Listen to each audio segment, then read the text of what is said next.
We learned today that the local Somali community says it's dealing with backlash from that investigation. 4:23 a.m. Edina, Minnesota. The temperature had dropped to -8 degrees. Snow covered the tree-lined streets of one of Minneapolis's wealthiest suburbs. Luxury SUVs sat frozen in driveways. Gated estates remained dark and silent. Nothing suggested danger. That silence shattered in seconds. More than 140 federal agents descended on a converted warehouse complex near France Avenue. FBI, ICE, DEA, U.S. Marshals, HSI, armored BearCats sealed every exit point.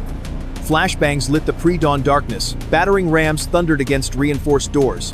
The strike was surgical, coordinated, overwhelming. What they found inside would expose a criminal network spanning 14 states and generating over $3.2 billion in illegal revenue.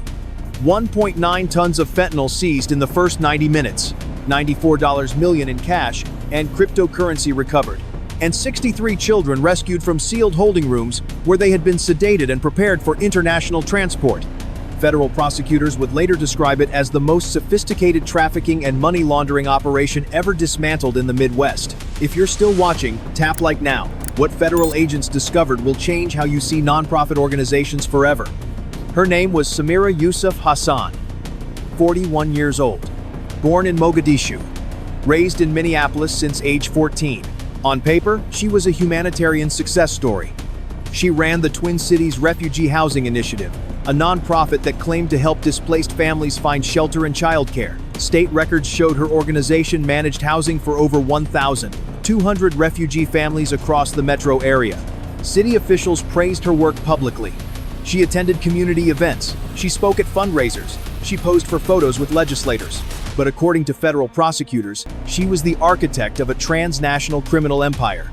The investigation began 14 months earlier with a single transaction flagged by Treasury Department analysts, $380,000 transferred from Minneapolis to a shell account registered in Dubai. The amount was significant. The timing was impossible to ignore. The wire cleared 72 hours before a scheduled ICE enforcement operation was publicly announced. Someone with access to federal intelligence had provided advance warning. Operation Ghost Pipeline was authorized that same week. FBI financial crimes units began reverse engineering the money trail. What they discovered was staggering in scope and sophistication. 19 shell companies registered across 6 states, fake child care centers that existed only on paper, phantom medical clinics with no patients, housing assistance programs with no tenants. Each entity filed taxes, each passed state audits, each received government funding like clockwork. But the money never reached the people it was meant to protect. Instead, it moved through a sophisticated laundering network designed to survive quarterly oversight reviews without raising alarms. The breakthrough came during a routine traffic stop in Street Paul. Officers pulled over a vehicle for expired registration. The driver consented to a search. Inside his phone were encrypted messages between Hassan and officials embedded in Minneapolis city government. Warnings about upcoming enforcement sweeps. Instructions to relocate assets before inspections. Payment confirmations disguised as consulting fees. The network was not operating in shadows. It was embedded inside government systems themselves. Comment exposed. If you believe this required protection from officials at the highest levels. The breach happened fast. At 4:25 a.m., federal teams hit the main warehouse facility with overwhelming force. The first battering ram struck reinforced steel. 3 hits. The frame buckled. Agents poured through the opening. Tactical lights cut through darkness. Commands echoed off concrete walls. Armed guards attempted resistance. Muzzle flashes lit the corridors for less than 40 seconds before the guards were overwhelmed and subdued. What agents found in the initial sweep stunned even veteran officers. The warehouse had been converted into an industrial-scale drug processing facility. Metal tables stacked with fentanyl bricks wrapped in blue plastic. Cocaine cutting stations with digital precision scales. Heat sealers running continuously. Packaging equipment operating 24 hours. In the administrative office, investigators found $6.8 million in vacuum-sealed cash bundles stacked in Louis Vuitton luggage. But that was only the surface. Simultaneously, federal teams struck 8 other locations across the Twin Cities. At a luxury penthouse in downtown Minneapolis, agents discovered surveillance equipment pointed at federal buildings. Encrypted servers monitoring law enforcement communications. Laptops running software designed to scrape internal agency databases. At a community center near the University of Minnesota, officers found what appeared to be a legitimate nonprofit operation. But behind locked doors in the basement were industrial cash counting machines, prepaid debit cards by the thousands, and ledgers documenting transactions totaling $340 million over 18 months. At a converted residential property in Bloomington, K-9 units alerted to a hidden passage behind a false kitchen wall. Agents forced the reinforced door open. What they found stopped them cold. 17 children, ages 8 to 15, sedated, restrained, numbers written on their wrists in permanent marker. Not names, inventory codes. Medical teams rushed in, oxygen administered, sedatives chemically reversed, heart rates monitored. Several children were in critical condition. Doctors later confirmed that delays of even 4 to 6 hours would have resulted in fatalities. As teams secured the property, they discovered travel documents, pre-approved visas, falsified passports, customs declarations already stamped for international departure. The children were not being held, they were being prepared for export. If this shocks you, hit like to push this investigation to communities where networks like this still operate in silence. But the most disturbing discovery came 4 levels below ground. During structural analysis of the warehouse, engineers noticed discrepancies in the building blueprints, a sub-basement level that did not match original municipal permits. At 6:14 a.m., agents located the access point hidden behind a false electrical panel in the parking garage.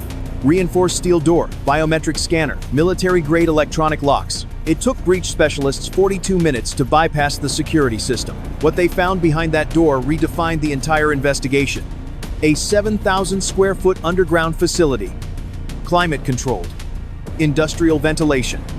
Backup power generators. Battery systems capable of sustaining operations for 96 hours without external electricity. This was not improvised. This was engineered with precision. The facility was organized like a corporate headquarters. Filing cabinets lined the walls. Metal shelving held cash sorted by currency and denomination. Floor safes reinforced into concrete foundations. But the documents told the real story. Handwritten ledgers documenting 9 years of operations. Each page detailed shipments by date, quantity, route, and final destination. Payment schedules in multiple currencies. Distribution networks mapped across 17 states and 12 countries. Laptops with cracked encryption revealed thousands of emails between Hassan and contacts in Mexico, Somalia, Dubai, Stockholm, and Sao Paulo. The language was professional, bureaucratic, corporate. Subject lines read like business memos. Q4 logistics review, northern route adjustment, payment confirmation, facility expansion. But the attachments revealed the truth. Shipping manifests, listing children by number instead of name, age brackets, weight categories, medical screening results, status entries marked active, transit, transferred, or disposed. Each child reduced to a data point in spreadsheets projecting revenue and operational capacity. One document stood apart from the rest, a 52-page operational blueprint titled Project Permanence Initiative. It was not a criminal plan. It was a business model designed for generational sustainability. Expansion strategies through 2031. Revenue projections exceeding $620 million annually. Target operational capacity of 780 individuals in continuous rotation. Contingency protocols for leadership succession, if key figures were arrested or killed. The final section contained a single sentence, investigators photographed as evidence. By 2031, the infrastructure will be geographically distributed, financially self-sustaining, and operationally untouchable. In reinforced floor safes, agents recovered cryptocurrency wallet codes worth $22.6 million and offshore banking statements showing combined balances of $147 million across accounts in the Cayman Islands, Cyprus, and Panama. This was not a criminal network operating on society's margins. This was a shadow economy embedded inside American institutions and funded by American taxpayers through programs designed to protect vulnerable populations. Type justice if you believe every official who enabled this should face prosecution without plea deals. The encrypted communications revealed how the network survived for nearly a decade. Protection had been systematically purchased. Within 48 hours of the raids, federal task forces identified 23 officials on Hassan's payroll. 2 Minneapolis police officers assigned to gang enforcement received $19,000 monthly to provide advance warnings of operations and delay warrant executions. A county clerk processing federal detention orders accepted $14,000 quarterly. Court records later showed 61 immigration cases delayed, dismissed, or lost during her tenure. A state legislative aide working on refugee policy took $28,000 every 2 months. Recovered emails showed him feeding draft legislation directly to Hassan's network. But the most damaging corruption involved a federal official. An ICE administrative coordinator stationed in Minneapolis had been compromised. Financial records traced $38,000 monthly routed through shell nonprofits.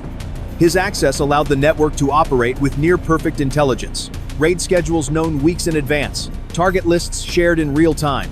The leaked messages were chilling in their precision. Federal operation authorized Friday 0400. Warehouse district primary target. Recommend immediate asset relocation. Translation: move everything before dawn. Indictment review delayed pending evidence analysis. Timeline extended 120 days minimum. Translation: you have 4 months. Federal investigators also identified civilian enablers, attorneys who structured shell companies, bankers who processed flag transactions without reporting, customs officials who cleared cargo without inspection. Each played a small role. Together, they created a shield that made the network nearly invisible. One FBI supervisor testified in sealed proceedings. This was not traditional corruption. This was institutional capture. Hassan did not operate in Minneapolis. She controlled it. Comment: accountability if these names deserve public exposure and maximum sentencing.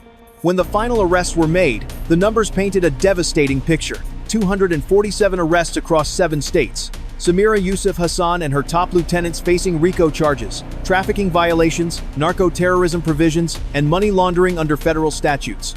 Asset seizures totaling $312 million. Cash, cryptocurrency, real estate, vehicles, and offshore accounts frozen. But the most important number was 63. 63 children rescued and transferred to federal protection. Medical evaluations revealed prolonged sedation, malnutrition, and trauma requiring years of treatment. The estimated cost of care exceeded $160 million, funded entirely through emergency appropriations. No price too high, officials stated, to restore futures nearly erased. Beyond the courtrooms, systemic changes followed swiftly. Port inspection protocols upgraded nationwide. Container screening increased 47%. Nonprofit financial audits enhanced with AI-powered anomaly detection. Internationally, 26 arrest warrants issued targeting brokers in Mexico, Somalia, Brazil, and Sweden. This is not an outlier. This is a warning.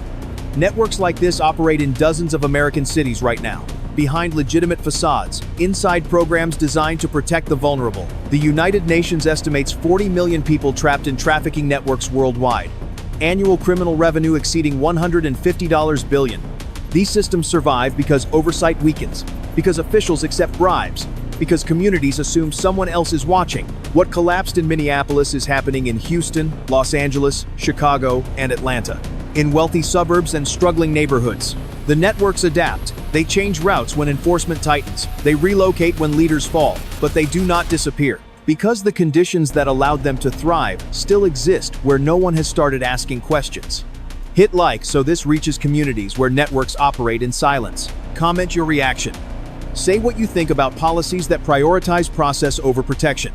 Share this with someone who thinks enforcement is unnecessary. They need to see how protection enables harm. Subscribe for follow-up investigations exposing where these networks relocated. The children were saved because someone followed evidence all the way through. Past noise, past money, past political protection. But 63 rescued means thousands still trapped in systems that have not collapsed yet. Justice requires witnesses. Accountability demands attention. This is not the end. The fight continues, and it needs you to speak.